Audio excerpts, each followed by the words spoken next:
vote for me. And anything you want, they got. Right here in the USA. Vote for me and anything you want, they got. Right here in the USA. Vote for me. Vote for me. Vote for me. Yay! Vote.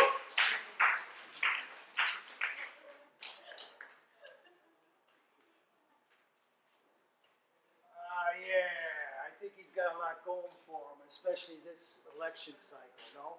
Right? I mean, this time of, what is it? Big ears, small hands, right? There must be a package there, wouldn't you say? Right? Huge, right? Huge. Doc, I bet you like that word, huge. You've heard it, right? You like, yeah. I've seen you like Dr. Donald there. But anyway, I'm gonna try to guide you through what's gonna happen inside there. They call me Sick Nick, the Bellevue boy. I'll get to that story, what happened with that. But mostly, I'm gonna guide you to what's gonna happen inside the room here. I'm gonna tell a personal story of my journey to Butoh, okay? It's not gonna be that long. I want you to make sure, this should be, I want you guys got your Google machine, right? You're gonna turn off the phone when you go in there, but if you want, you can use your Google machine now. You can verify everything that I'm saying here, okay? It's all true. It's real true. You can look it up. I work for a company called Charles Wayne and the 7 Dramaturgs. Has anybody heard of them? You haven't? Mary, you haven't heard of it? Okay.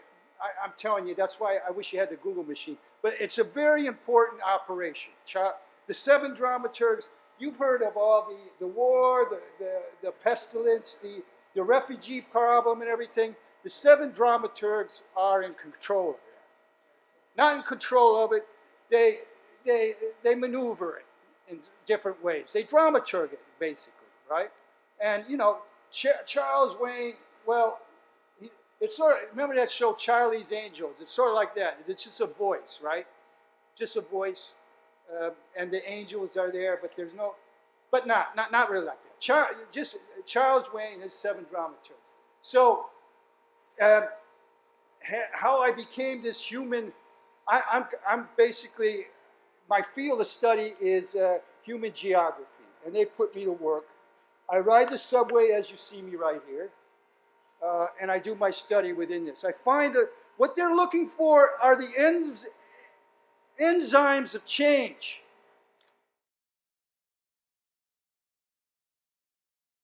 Usually we lock the enzymes of change up inside the mental institution, right? Keep them away from us, keep us away from the normality. Sometimes, here in New York, we see that sometimes they get out, the enzymes, but we got our earbuds in, so we don't usually hear them. Sometimes we smell them, sometimes we see them, but we just glance around and they go on. So I study them. I've been voted by them to represent them in some fashion. In other words, I talk to the 7 Dramaturgs through Charles Wayne, and it's both a qualitative and a quantitative study, the research is. But what happened, the way I got into it was years ago. I was just a studious student. That's all I was. I was writing, I was studying literature. I was getting an MA in literature. And the thing that happened to me was that my thesis was called An Autobiography of Jesus Christ. Okay?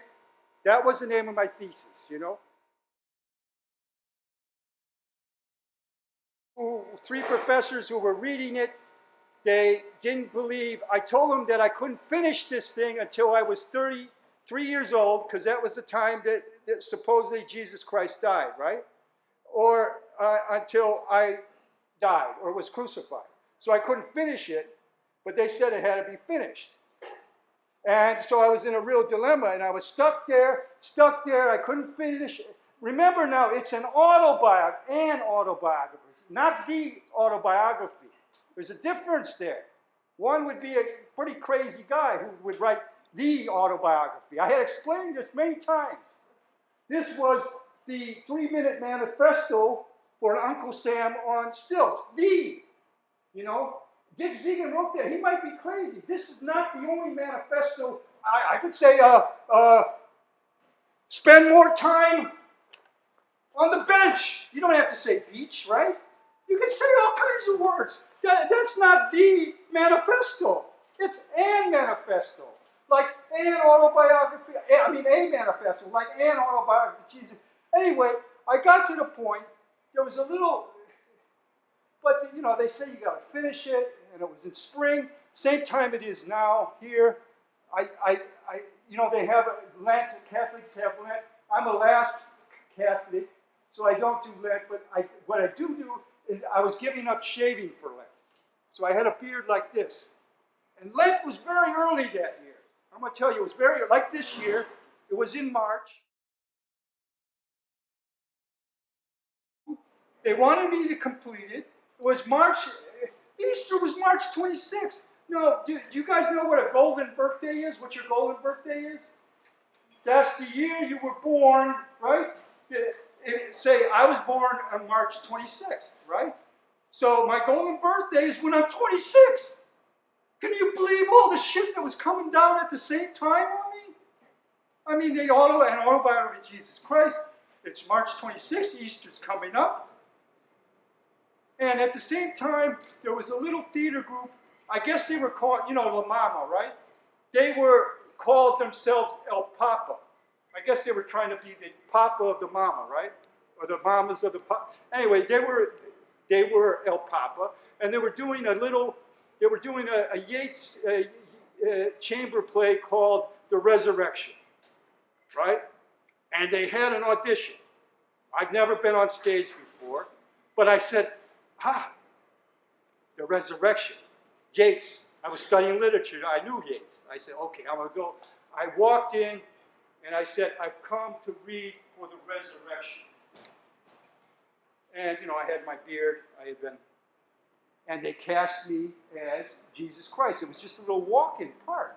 They came and saw it, right? They saw it. They said, okay, you've done it. We'll give you your degree. That's all we needed to see was Jesus Christ eat for car. Okay.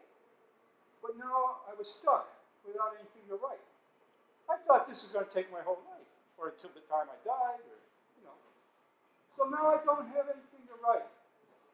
But I have all these things coming down at the same time. I guess I went to a place that I tried to write like the last supplement, and that's when I started walking around in the subway a little bit, and that's when they started calling me the Bellevue boy, because they kept bringing me to Bellevue, trying to figure out why I was walking around trying to write the last supplement.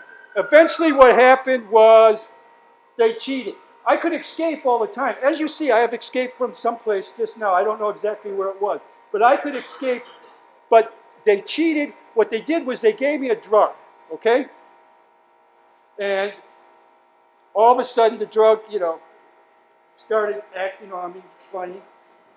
And eventually it worn out, but I guess I was normal after that.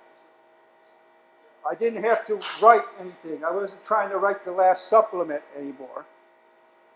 But I found out what that drug was.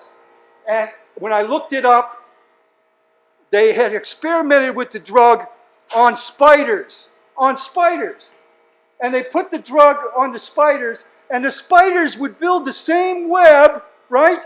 The exact same web they always built, but except smaller. The exact pattern, but smaller. They didn't build this big web anymore, they built this smaller web. So I knew there was something wrong there. You're looking for the great white page, right? The Moby Dictionary. That's what it is. It's words, you know. For instance, I saw this sign before, right? It says no Stop. No pubic restroom. Public restroom. Because what made me think of that was that I've been making for 26 years. I've been making this thing. It's called the pubic hair goes public, right? You understand?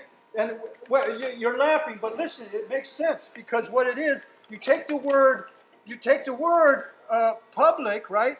You take that word public, right? But on the piece of paper, what I do is I take the L is not ink, or the L is my pubic hair. I cut all my pubic hair off, and I adhere it to the page. And you know, over the years, it's been gray, right? Can you feel that's real hair, right? Can you see that that's real hair? Yeah, that's real. Yeah. You put this hair there, and then you got an L, and then you just color it so that it has the same color. And over the years, it changes. And the pubic hair goes public every year as a new person, right? But what I've done is I've learned from this Butoh here. I found out in my studies, I found other people who are doing the same thing that I'm doing. They're working for the 7 dramaturgs. I found them, but they're doing something else. See, when you want to get your web back, you got to take your body and you got to challenge it. You got to push it. You got to push the little buttons that go up there. You got to push it out there and find the limit of it. You can take a word. This is another one from the Moby Dictionary, okay? This is a good one. This word is knowledge. You know what knowledge is, but you've never seen it until you've torn it apart. What you got to do to get the knowledge? You got to rip it. You got to tear it. You got to find.